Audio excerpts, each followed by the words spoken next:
Cavs grinded it out yet again, another rally, yet again. What is it going to take for you, never mind the record, I know the record's early, what is it going to take for you to believe that they are a serious team that will contend in the East despite these performances?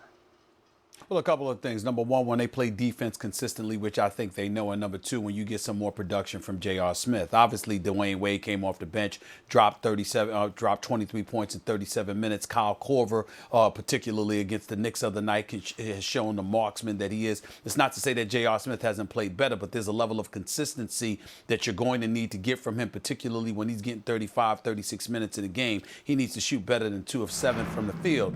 And obviously, when you get those kind of productions from those individuals and you have a consistent collective effort defensively, then that's what it's going to take, as opposed to looking for LeBron James to come to the rescue all the time. We know he's the greatest player in the world. We know he's capable of doing it. We know that's why nobody else should be favored in the East. But the question is, are you going to need him to be every bit as great as he has been, or even better, in order to beat some of the other teams in the National Basketball Association? When you look at the Boston Celtics, it's not about Kyrie or Jaylen Brown or Jason Tatum and the way, at least the latter two, have surprised everybody by the way they've performed. It's the fact that Brad Stevens has them playing such extraordinary defense collectively, holding the greatest offense in the game, the Golden State Warriors, to 88 points the other night. When you see that kind of stuff going on, and you see the question marks that the Cleveland Cavaliers have in terms of what they do on the defensive side of the ball, then all of a sudden it could potentially get very, very interesting. It's still very, very young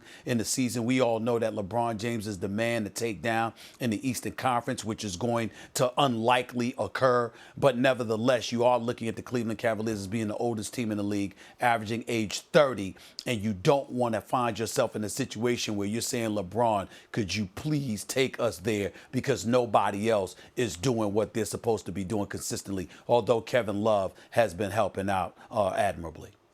No question about it. Tyronn Lue did say eventually he believes this is going to be the best year of Kevin Love's career. But as long as you got LeBron, I think we all know you have a chance. And Isaiah Thomas is coming back, too. Remember that. Isaiah Thomas isn't back yet, so we got to remember that, too. Great point. He'll be back in December, and then they're going to have to reacclimate again after they've spent so much of the early season reacclimating to who they have.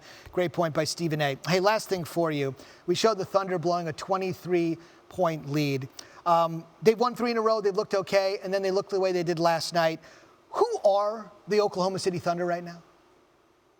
We don't know. You know why? Because they don't know. The fact of the matter is that they periodically go about the business of moving the basketball, spreading the floor, sharing the basketball 1 minute. Then they're playing hero ball the next minute. So, inconsistently, they're playing defense. In the 15 games they played this year, 8 times they've given up over 100 points. They're 1-6 on the road. They're 1-7 or 1-6 in games where they've given up 100-plus points. So you look at it from that perspective, and the person that you have to look at is Billy Donovan. Russell Westbrook didn't have a great night last night, but I loved his aggression. The fact that he took more shots than the other guys didn't bother me, because on too many occasions, rather than shooting the ball within the flow of the offense, you see guys saying, okay, it was my turn, now it's your turn, now it's your turn, and it's really about their 3 because their bench isn't that strong. That's problematic. So if you're going to go that route, go Russell Westbrook. Let him be the alpha dog that he is. Try to take control and make things happen the way that he did. But defensively is a question mark, and their movement of the basketball